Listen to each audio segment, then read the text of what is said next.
On the fifth night, we noticed the cabin across the lake had its lights on. This sounded like nothing. It was nothing at first. We'd seen it lit up a couple nights before and assumed it was just another rental. But that night, Kyle mentioned he'd been watching it and thought he'd seen someone standing on their dock earlier. Just standing there, looking out at the water. He pointed it out, not alarmed. Just observational, the way you talk about things when you're a few beers deep and there's nothing else going on. I looked, but by then the dock was empty. The lights in the cabin were on, but nothing was moving that I could see. We forgot about it and went to bed. The next day, Kyle wanted to fish the northern end of the lake, which happened to take us closer to that cabin. I noticed in the daylight it looked different from ours, older, the wood dark and weathered.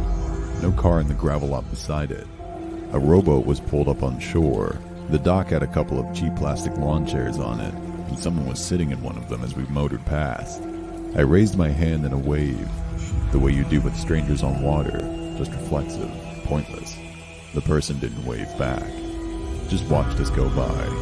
I couldn't make out a face at that distance, just a figure in a chair, still as furniture. Friendly, Kyle said, and we laughed it off. That night I couldn't sleep. Sometime around 2 a.m., I got up to use the bathroom and glanced out the window toward the lake, without really thinking about it. The water was flat and dark. There was just enough moonlight to see the opposite shore.